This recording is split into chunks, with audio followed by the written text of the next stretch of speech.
Hey everyone, welcome to The Explainer. I am so pumped you're here today because we are going to completely transform how you look at your own body. I really want you to stop thinking about your physical self as, just flesh and bone. Instead, imagine it as this highly adaptable, precision-engineered biological engine. And just like any high-performance vehicle out there, this engine requires incredibly precise fueling to perform at its absolute peak. But before we start tuning up this engine, let me ask you a crazy question. Can drinking too much water actually kill your performance? Or even worse, be fatal? I mean, we've all been told to hydrate, hydrate, hydrate, right? But as we'll see today, even the most deeply ingrained healthy habits can literally lead to catastrophic failure if you don't understand the science behind them. So strap in, I promise you a fascinating, science-backed journey to the absolute truth of sports nutrition. Okay, let's dive into this. Here's our roadmap for today. 1. The engine, your body's energy systems. 2. The fuel, specifically macronutrients. 3. Coolant and spark plugs, covering hydration and micronutrients. 4. The onboard computer, your gut microbiome. And finally, number 5, fake upgrades, giving you the tools to spot nutritional quackery. All right, part 1, the engine, understanding your body's dynamic energy systems. So just like an elite race car shifts gears depending on whether it's launching off the starting line or cruising down a long straightaway, your physiology shifts through 3 main energy systems. First up, you've got the phosphagen system. Think of this as your 10-second nitrous boost. It uses ATP for explosive, super short bursts, like hitting a heavy deadlift or an all-out 100-meter sprint. Then the anaerobic system kicks in. This runs primarily on glycogen for those high-intensity intervals lasting up to about 3 minutes. And finally, the aerobic system. This is your endless highway cruiser, using glucose and fat to power you for hours on end. Your body brilliantly and dynamically toggles between these systems based entirely on how hard you're pushing. But what actually happens when you try to run this incredibly powerful engine on empty?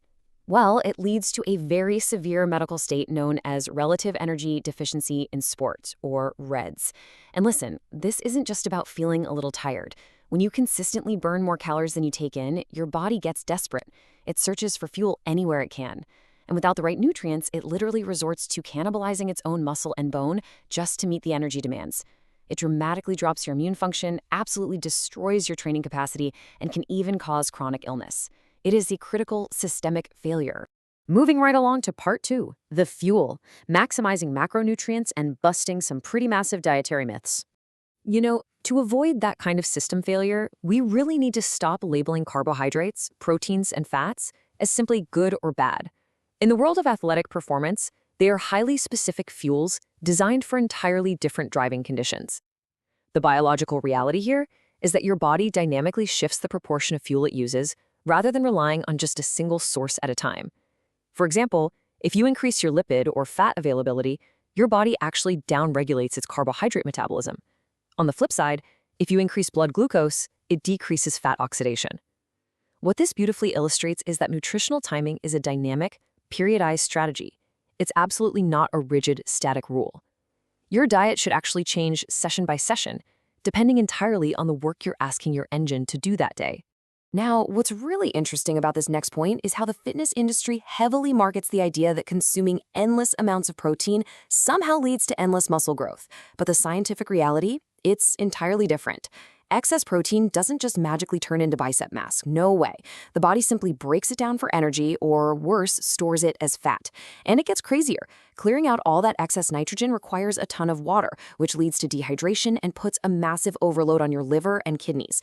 Frankly, chugging all those extra protein shakes is really just giving you very, very expensive urine. The exact scientific parameters here are crystal clear. For general muscle maintenance, you only need about 1.6 grams per kilogram of body weight. Now, elite endurance athletes, they might push that to 1.8, but notice the hard limit of 2.0 grams per kilogram. That is the absolute biological ceiling. The scientific consensus is rock solid on this. Consuming anything beyond this 2.0 hard limit offers zero additional muscle building or performance advantages. None. Zilch. Okay, let's hit part 3, coolant and spark plugs. We're getting into the shocking realities of hydration and micronutrients. Remember that crazy question I asked at the very beginning of this explainer? Well, here's the answer. Overhydration is a massive, massive threat. It causes a condition called hyponatremia. Basically, when you drink way too much plain water during intense endurance events, you dilute your blood sodium levels. This creates an osmotic gradient that violently forces water right into your body's cells. The result?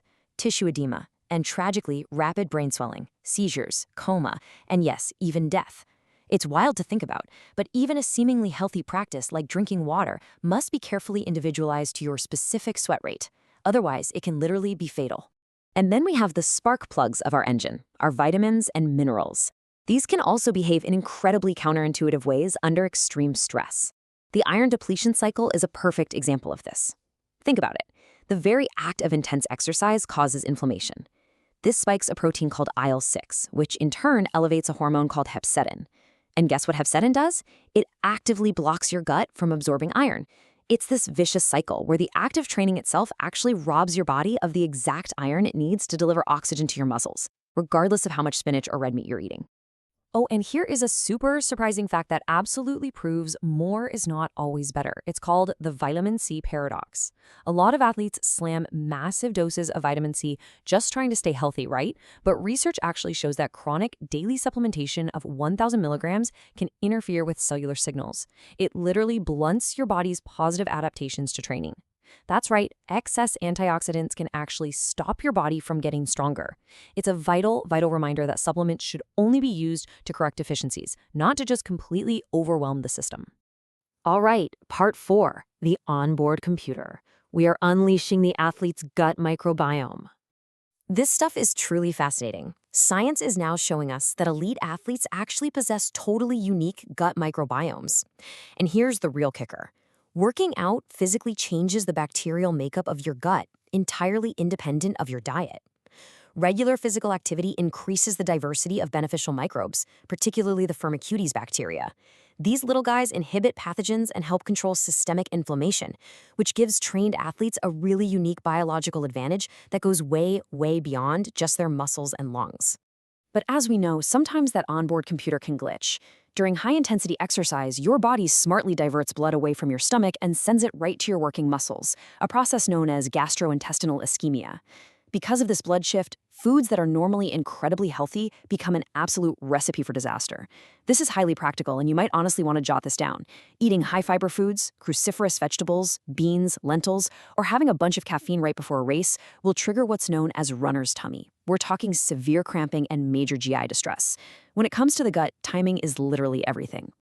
Which brings us to part 5, fake upgrades. It is time to spot nutritional quackery and health fraud. Let's move to this next part and see how it all builds together. To construct a foolproof defense system against industry scammers, you've got to run any ergogenic aid or supplement through a rigorous 4-step vetting process. Step 1, outright ignore any label that throws around words like miracle or cure-all. Just toss it. Step 2, demand independent peer-reviewed studies. We don't care about manufacturer marketing. Step 3, verify compliance with third parties like the World Anti-Doping Agency. And finally, step 4, consult a qualified registered dietitian.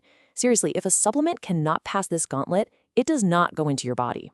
Because guys, the hard truth is that the supplement industry is wildly underregulated. You've got to look out for these massive red flags. Guarantees of quick fixes? Total scam. Celebrity testimonials instead of actual hard science? Scam. Dire, terrifying warnings about a single everyday food? That's just oversimplified quackery. And my absolute personal favorite, the vague claim that research is underway. You know what that means? That simply means they have absolutely zero current scientific proof that their expensive magical powder actually does anything at all. So what does this all mean? The crucial takeaway is this. Your body is a highly complex, incredibly dynamic, and brilliant piece of biological machinery. It requires the exact right fuel, the precise coolant, and an optimal operating environment to do the crazy things you ask of it. Think about it. You wouldn't dare put cheap, unverified gas in a Ferrari, right? No way. So why would you ever guess when it comes to fueling your own body? Treat yourself like the high-performance machine you actually are. Respect the science, and just watch your performance absolutely soar. Thank you so much for joining me for this explainer, and keep learning.